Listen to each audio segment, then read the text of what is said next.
Est-ce que c'est bien vrai et est-ce que c'est crédible comme information, ce tir de missile? Ce qui est vrai, c'est qu'un missile a décollé, on l'a vérifié. Maintenant, quant à savoir si c'est un missile de croisière, s'il peut atteindre Israël, quelle est la charge qu'il peut emporter et quelle est sa précision, c'est une toute autre affaire.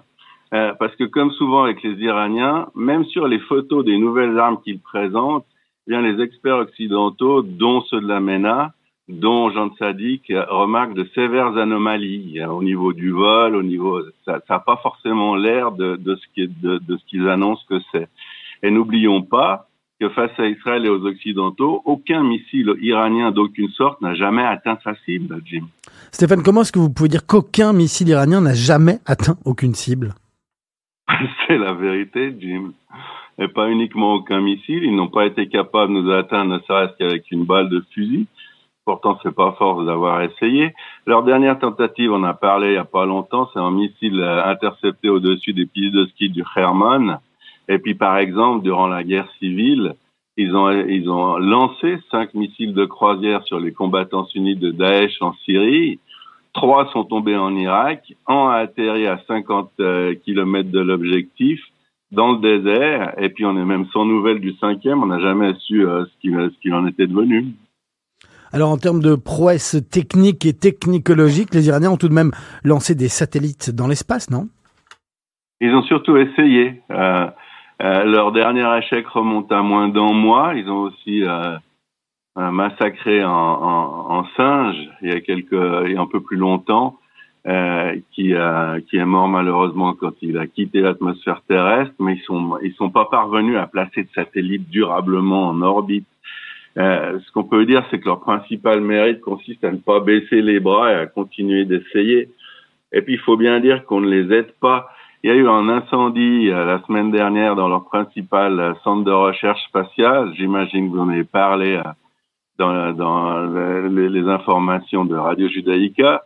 Ils ont même annoncé avoir perdu 3 de leurs meilleurs scientifiques en la matière, dans le domaine spatial. Vous trouvez pas étrange, vous, Jim, que de constater le nombre d'incendies et d'explosions qui surviennent dans leurs sites de développement, leurs bases militaires, leurs bases de missiles, et que chaque fois ils y perdent leurs meilleurs savants? Il n'y a pas de hasard dans ce domaine. Et il y a les Israéliens très très probablement, plus que probablement, puisque il a été officialisé l'opération sur le centre de conservation des archives nucléaires à Téhéran. Puis il y a d'autres puissances qui s'occupent de faire en sorte de rendre la recherche militaire iranienne encore plus difficile qu'elle ne l'est. Stéphane, les Iraniens, ils ont tout de même entrepris la construction d'un chasseur. Est-ce que de ce côté-là, il n'y a pas lieu de s'inquiéter? Non, il n'y a pas. C'est une copie, une pâle copie d'un F-5 américain. C'est un avion du début des années 60. Et même s'il l'a volé, on ne sait pas exactement, il y a de vagues vidéos qui montrent une sorte de décollage, mais il n'aurait pas la capacité de rester 5 minutes en vol contre les appareils actuels, ce qui nous pousse à nous demander pourquoi ils investissent tout cet argent. Et aussi, c'est notre habitude à y répondre. C'est particulièrement pour la propagande interne. C'est pour montrer aux Iraniens et pas forcément aux Israéliens et à leurs autres ennemis qui sont capables de prouesses scientifiques extrêmes, qui sont à la hauteur de la technologie occidentale. Ici, par exemple, face au développement de cette copie de F-5, pour vous dire toute la vérité, ça nous a beaucoup amusé, les responsables aussi. Stéphane, alors sur quelles armes se base le général Hossein Salami, le numéro 2 des gardiens de la Révolution, lorsqu'il affirmait il y a encore quelques jours que si une nouvelle guerre éclatait, elle résulterait en la fin d'Israël, que cela prendrait 3 jours et que nous n'aurions même pas le temps de creuser suffisamment de tombes afin d'enterrer nos morts? Ouais, sans faire exprès, général a très bien résumé le problème des Iraniens. Il se rend pas compte de ce qu'il a dit, mais 3 jours, c'est énormément de temps lors d'une guerre visant à la destruction totale de l'ennemi. Nous, pour avoir une idée, selon des sources étrangères, ça nous prendrait environ 20 minutes de détruire complètement l'Iran. Je dis complètement.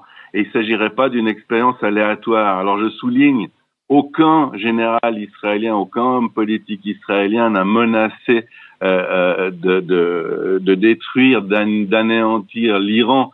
C'est simplement pour donner une image du rapport de force. Mais de menacer un ennemi comme Israël, une puissance nucléaire, de pouvoir l'éradiquer en 3 jours, même au niveau sémiologique, au niveau philologique, c'est une aberration complète. Et il nage dans cette aberration. Mais ce qui m'inquiète plus, Jim, et j'invite aussi les auditeurs à y réfléchir, c'est que l'Europe aide un tel régime aujourd'hui à contourner les sanctions économiques américaines. On a entendu aussi la semaine dernière, où il s'est passé vraiment beaucoup de choses, qu'une agence avait été créée pour pouvoir continuer à faire du commerce avec cet Iran qui menace Israël d'un holocauste en fait en 3 jours. Est-ce que vous imaginez Israël qui agirait de la même manière en faveur d'un pays qui menacerait de détruire la Belgique en 3 jours? Je crois qu'on a perdu un petit peu nos repères et c'est ça, moi, qui m'interpelle le plus. C'est-à-dire que des États civilisés d'Europe occidentale, berceau de la civilisation, continuent à avoir un dialogue qui protège un régime de cette sorte, même si les Iraniens n'ont pas la capacité militaire de détruire Israël, ils ont au moins cette volonté et c'est pas comme ça qu'on traite un pays qui menace de détruire vos amis. Stéphane, hormis cette complaisance européenne dont vous venez de nous parler, vous nous avez apporté pas mal de nouvelles rassurantes. Est-ce que ça veut dire pour autant qu'Israël peut dormir tranquille en ce qui concerne du moins les menaces iraniennes? Pas vraiment, Jim, parce qu'ils sont quand même plus de 70 millions, parce qu'ils continuent à investir beaucoup de moyens dans la recherche, et puis ils sont pas nuls. C'est pas un pays qui n'a pas d'ingénieurs, de scientifiques. À force de continuer d'essayer de développer des choses, ils arriveront probablement à leur fin dans quelques domaines. L'essentiel, c'est qu'ils arriveront jamais à la vitesse de développement que nous avons, nous, ou nos alliés occidentaux. Et ils sont surtout bons, ou relativement bons, en tout cas présents dans le développement d'armes simples, mais en grand nombre. C'est ça, en fait, leur tactique de développement d'armes. Ils ont, par exemple, on l'a vu dans la dernière confrontation à Gaza en novembre, ils ont développé un nouveau système, un nouveau type de roquettes Qassam qui sont un peu plus lourdes, un peu plus précises que les Qassam qui étaient au moins du Hamas. Et ça peut nous déranger. Stéphane, ça veut dire que le nombre, en fait, c'est ça le meilleur atout des Iraniens? Oui, le nombre, le nombre. Par exemple, ils ont réussi à doter leur supplétif du Hezbollah au Liban de 120 ou 140 000 roquettes. Ça fait beaucoup, c'est difficile, mais pas impossible d'empêcher le Hezbollah de les tirer. Mais c'est ça. Quand ils essaient de fabriquer des avions, des satellites, des bombes, des armes de destruction massive, ils sont beaucoup moins crédibles. Et maintenant, ils essaient, et on en a aussi parlé souvent, depuis un certain temps, de modifier des roquettes, donc des bombes des fusées pas intelligentes du Hezbollah en missiles intelligents guidés par GPS. Mais Jim, c'est pas si simple de faire un missile. Il y a des dizaines de paramètres à tenir en compte sur la capacité de voler de ces objets, de la stabilité en vol, la vitesse, la direction, d'être capable de les diriger précisément sur une cible. Et ici, les spécialistes de la MENA, et encore beaucoup mieux que nous, les spécialistes de Tsahal, on n'y croit pas vraiment. Donc, notre politique stratégique, c'est d'empêcher que ça se fasse, c'est d'empêcher que, c'est de pas leur rendre la partie facile, d'interrompre, par exemple, les envois de systèmes GPS depuis l'Iran, de démolir les convois, que ce soit à Damas ou sur la route ou à l'arrivée au Liban. Mais même si on le faisait pas, je veux dire, c'est pas comme ça qu'on développe un missile, c'est en laboratoire, c'est avec des tests. Là, ils vont dans des entrepôts sombres, sous la terre, sous la menace, à essayer de faire du bricolage dans des étagères qui contiennent ces roquettes. C'est pratiquement voué à l'échec, comme ces programmes de nouvelles armes iraniennes.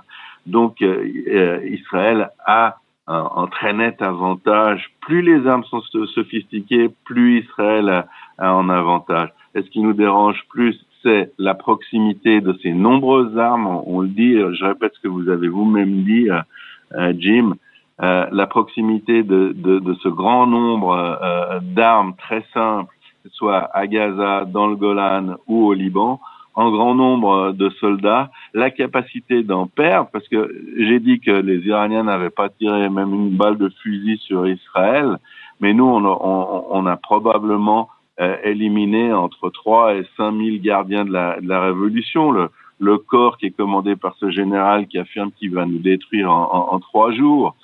Donc, ces deux éléments, beaucoup de gens qui sont prêts à sacrifier beaucoup d'armes très simples, en gros investissements et surtout en soutien incompréhensible de la part de pays qui ne devraient pas les soutenir. Voilà, Jim, très précisément résumé, les sujets d'inquiétude pour Israël et aussi pour tous les gouvernements occidentaux, surtout européens, parce que je vous rappelle, en tout cas au niveau balistique, que les Iraniens aujourd'hui ont des fusées qui sont capables, je sais pas avec quelle précision, probablement pas très grande, mais d'atteindre Bruxelles également.